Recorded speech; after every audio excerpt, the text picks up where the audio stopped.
Hi hello నమస్తే. నేను కృష్ణాంజనేయులు. వైఎస్ఆర్ కాంగ్రెస్ పార్టీలో ఉన్నటువంటి రాజ్యసభ సభ్యులు ఇప్పటికే రాజీనామా చేశారు. మోపిదేవి వెంకటరమణ, బేదా మస్తానరావు. వాళ్ళిద్దరూ తెలుగుదేశం పార్టీలో చేరుతున్నారు అనేటువంటిది ఇప్పటికే బయటపడ్డటువంటి అంశం. ఇంకా కొంతమంది రాజీనామాలు చేస్తారు. ఉన్నటువంటి 11 మంది రాజ్యసభ సభ్యుల్లో ఒకళ్ళిద్దరు తప్ప వైఎస్ఆర్ కాంగ్రెస్ పార్టీకి ఎవరు మిగలరు అనేటువంటిది జరుగుతున్నటువంటి రాజకీయ ప్రచారం. ఎమ్మెల్సీలు ఇప్పటికే 3 రాజీనామా చేశారు. వాళ్ళు కూడా కొంతమంది తెలుగుదేశంలో, కొంతమంది జనసేనలో చేరుతున్నారు. రాజ్యసభ సభ్యులు కూడా కొంతమంది బీజేపీలో చేరుతున్నారు, కొంతమంది జనసేనలో చేరబోతున్నారు అనేటువంటిది ప్రచారం జరుగుతుంది. అయితే వైఎస్ఆర్ కాంగ్రెస్ పార్టీలో ఉన్నటువంటి 11 మంది ఎమ్మెల్యేలు కూడా మిగిలేదానికి అవకాశం లేదు అనేటువంటిది ఒక కొత్త ప్రచారం తెర మీదకి వచ్చింది. 11 మంది ఎమ్మెల్యేల్లో 7-8 మంది ఎమ్మెల్యేలు పార్టీ నుంచి చీలిపోయి అసెంబ్లీలో శాసనసభ స్పీకర్కి తాము వైఎస్ఆర్ కాంగ్రెస్ పార్టీ నుంచి విడిపోతున్నాం, వైఎస్ఆర్ కాంగ్రెస్ పార్టీకి, వైఎస్ఆర్ కాంగ్రెస్ పార్టీ శాసనసభ పక్షానికి మాకు సంబంధం లేదు, మమ్మల్ని ప్రత్యేకమైనటువంటి సభ్యులుగా గుర్తించండి అని శాసనసభ స్పీకర్ని అడిగేదానికి అవకాశాలు ఉండొచ్చు అని. 7-8 మందికి అంటే 11 మందిలో 3వ వంతు మందికిన వాళ్ళ పార్టీ నుంచి బయటికి వెళ్ళి వాళ్ళు సొంతంగా వాళ్ళని గుర్తించమని, ప్రత్యేక సభ్యులుగా గుర్తించమని అడిగితే మరి ఎలాగూ తెలుగుదేశం, జనసేన, బీజేపీ కూటమి అధికారంలో ఉంది కాబట్టి స్పీకర్ కూడా అధికార పక్షం. స్పీకర్ అంటే రాజ్యాంగబద్ధమైనటువంటి పదవే, కాదనటం లేదు. కానీ ఎలాగూ అధికార పక్షానికి అనుకూలంగా వ్యవహరించేటువంటి వ్యవస్థలే ఇవన్నీ అనేటువంటిది ఆ విమర్శలు కూడా ఉన్నాయి. ఆ విమర్శలు ఎలాగూ ఉన్నాయి కాబట్టి ఈ నేపథ్యంలో మరి వైఎస్ఆర్ కాంగ్రెస్ పార్టీ నుంచి 7-8 మంది సభ్యులు గిన పోతే వైఎస్ఆర్ కాంగ్రెస్ పార్టీ పరిస్థితి ఏమిటి? రాజ్యసభ సభ్యులు పోతున్నారు, ఎమ్మెల్సీలు పోతున్నారు. ఈ రెండిట్లో రాజ్యసభలో అసలు తెలుగుదేశం పార్టీకి ఒక్క సీటు కూడా లేదు, ఎవరికి సీటు లేదు. అన్ని బీజేపీ కేంద్రంలో రాజ్యసభలో ఆంధ్రప్రదేశ్ నుంచి 11 సీట్లు, 11 వైఎస్ఆర్ కాంగ్రెస్ పార్టీకే ఉన్నాయి. తెలుగుదేశము అసలు పుట్టిన తర్వాత, తెలుగుదేశం పార్టీ ఏర్పడిన తర్వాత ఇప్పటివరకు రాజ్యసభలో ఒక్కళ్ళు కూడా లేనటువంటిది, ప్రాతినిధ్యమే లేనటువంటి సందర్భం ఇది ఒక్కటే. అందుకనే చంద్రబాబు నాయుడు ఇప్పటి వరకు ఈ ఎన్నికల్లో 164 అసెంబ్లీ స్థానాలు వచ్చాయి. ఓన్లీ తెలుగుదేశం పార్టీకే 136 వచ్చాయి. 3 కలిపితే 164 వచ్చాయి. మనకి ఎవరితో అవసరం లేదు. అసలుకి వైఎస్ఆర్ కాంగ్రెస్ పార్టీకి ప్రతిపక్ష హోదానే లేదు. ఇంకా వాళ్ళని మనం చేర్చుకొని ఉపయోగం ఏంది, వాళ్ళని ఎందుకు అనవసరంగా చేర్చుకోవటం అనేటువంటి ధోరణిలో ఉన్నారు ఇంతకుముందు. కానీ రాజ్యసభ సభ్యులు కావాలిగా తెలుగుదేశం పార్టీకి. రాజ్యసభలో వాళ్ళకి ఎంతో కొంత ప్రాతినిధ్యం ఉండాలి ఒకటి.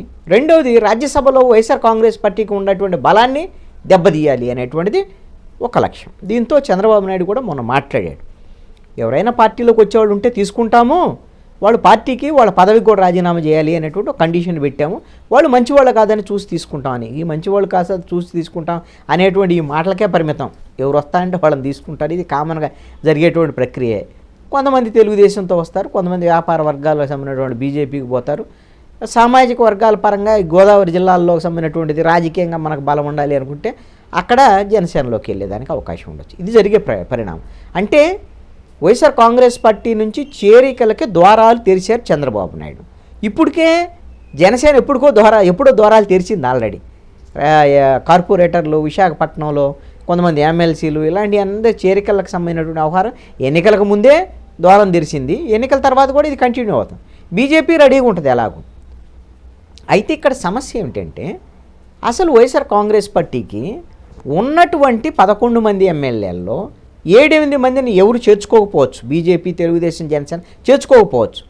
వైసీపీ నుంచి బయటకు వచ్చేసామంటే వాళ్ళని ప్రత్యేకమైనటువంటి సభ్యులుగా గుర్తించి, లేదంటే వాళ్ళే వైఎస్ఆర్ కాంగ్రెస్ పార్టీ అసలైన శాసనసభలో అనేటువంటిది గుర్తించి ఒకవేళ వాళ్ళకి అవకాశం ఇచ్చేటువంటి ప్రయత్నం గిన అధికార పక్షం గిన చేస్తే ఏంటి దీంట్లో సాధించేది అంటే వైఎస్ఆర్ కాంగ్రెస్ పార్టీకి అసలు ఏమి లేదు. ఆంధ్రప్రదేశ్లో ఎమ్మెల్యేలు కూడా పోయారు, జగన్మోహన్ రెడ్డి నాయకత్వాన్ని నమ్మటం లేదు, అసలు వైఎస్ఆర్ కాంగ్రెస్ పార్టీకి భవిష్యత్తే లేదు అని తెలుగుదేశం, జనసేన, బీజేపీ కూటమి ప్రచారం చేయడానికి పనికొస్తుంది ఇది. కానీ ప్రజల్లో ఉండేది ఏంటి? ప్రజలు ఏం గమనిస్తారు?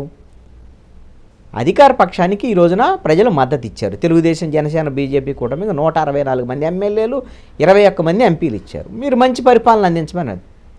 తెలుగుదేశం, జనసేన, బీజేపీ కూటమి ఇంతమంది పెట్టుకొని ఎమ్మెల్యేలని, ఎంపీలని వైఎస్ఆర్ కాంగ్రెస్ పార్టీ వాళ్ళని చేర్చుకుంటే, లేకపోతే వైసీపీ ఎమ్మెల్యేలు చీల్చేస్తే దానివల్ల వీళ్ళకి లాభం జరగకపోగా ప్రజల్లో ఎందుకు ఇలాంటి రాజకీయం చెయ్యాలి అనేటువంటిది వచ్చేదానికి అవకాశాలు ఉండొచ్చు. 2014 ఎన్నికల్లో తెలుగుదేశము, బీజేపీకి మద్దతు ఇచ్చినటువంటి జనసేన బయటే ఉంది. అది తెలుగుదేశం, బీజేపీ ప్రభుత్వం ఉన్నప్పుడు వైఎస్ఆర్ కాంగ్రెస్ పార్టీకి 67 మంది ఎమ్మెల్యేలు ఉన్నారు. వాళ్ళల్లో 23 మంది ఎమ్మెల్యేలని తెలుగుదేశం పార్టీ చేర్చుకుంది. వాళ్ళలో కొంతమంది మంత్రులకు కూడా ఇచ్చారు. 3 ఎంపీలను కూడా చేర్చుకున్నారు. ఓకే, బాగానే ఉంది. అప్పుడు వైఎస్ఆర్ కాంగ్రెస్ పార్టీని బలహీనపరుద్దాం అనుకున్నారు. మరి బలహీనపడిందా? బలహీనపడలేదు. 2019 వచ్చేసరికల్లా వైఎస్ఆర్ కాంగ్రెస్ పార్టీ అనూహ్యంగా 151 సీట్లతో గెలిచింది. 22 మంది ఎంపీలను గెలుచుకున్నటువంటి పరిస్థితి. అంటే ప్రజలు ఏం గమనించారు? తెలుగుదేశం, బీజేపీ ప్రభుత్వము వైఎస్ఆర్ కాంగ్రెస్ పార్టీని ఎమ్మెల్యేలను చేర్చుకోవటము, మంత్రి పదవులు ఇవ్వటాన్ని ప్రజలు ఒక అనైతికమైనటువంటి రాజకీయంగా ఆ రోజున భావించారు. అందుకనే జగన్మోహన్ రెడ్డి కూడా చెప్పాడు. ఏమనంటే, వాళ్ళు చూడండి, దేవుడి స్క్రిప్ట్ ఇది, 23 మంది వాళ్ళు మమ్మల్ని తీసుకున్నారు, వాళ్ళు 23 మందికి పరిమితం అయిపోయారు అని ఇలా మాట్లాడాడు. జగన్మోహన్ రెడ్డి ఏదైనా మాట్లాడతాడు, అది వేరే విషయం. ఆయన ఆ మాట మీద నిలబడతారా లేదనేదే ఇక్కడ పాయింట్. అయితే ఇప్పుడున్నటువంటి ఈ 11 మందిని తీసుకోకపోవచ్చు తెలుగుదేశం. వాళ్ళ చీలికెగ్గిన ఎవరు కారణం అవుతారు? పరోక్షంగా తెలుగుదేశం, జనసేన, బీజేపీ కూటమే పరోక్షంగా ప్రోత్సహించి, ఆ చీలికను ప్రోత్సహించి వాళ్ళకి ప్రత్యేకమైనటువంటి గుర్తింపు ఇచ్చి అసెంబ్లీలో వాళ్ళకి ప్రత్యేకమైనటువంటి ప్లేస్ ఇచ్చి కూర్చోటానికి అవకాశం ఇచ్చి రేపొద్దున చేసే ప్రక్రియ ఇదే కావచ్చు అనేటువంటిది ఒక చర్చ జరుగుతుంది. జరిగితే జగన్మోహన్ రెడ్డి అలాగూ ఇంకా అసెంబ్లీకి రాడు.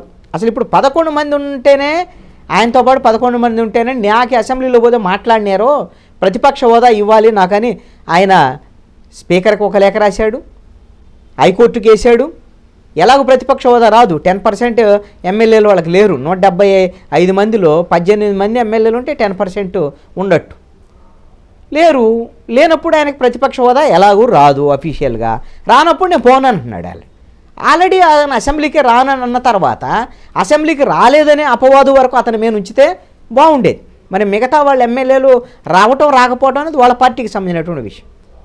మరి వాళ్ళందరూ గెలిచారు కదా, వాళ్ళందరూ రాకుండా వాళ్ళకు ఒక అవకాశం కల్పించి తెలుగుదేశం చీలకి అవకాశం కల్పించి చేర్చారనుకోండి. జగన్మోహన్ రెడ్డి ఒక రకంగా మా వాళ్ళందరినీ చీల్చేశారు, మా వాళ్ళందరినీ ఇట్లా చేశారు, ఇది ప్రోత్సాహం చేసి తెలుగుదేశం, జనసేన, బీజేపీ కూటమి ఇలా చేసిందని అపవాదు వేసి అతను ఆ అసెంబ్లీకి హాజరు కాకుండా ఉండేదానికి అవకాశాలు ఉండొచ్చు. ఒకవేళ ఎమ్మెల్యేలు చీలిపోయినంత మాత్రాన వైఎస్ఆర్ కాంగ్రెస్ పార్టీ పూర్తిగా కనుమరుగవుతుందని అనుకోవడంలో మాత్రం ఖచ్చితంగా అది అతిశయోక్తి అవ్వచ్చు.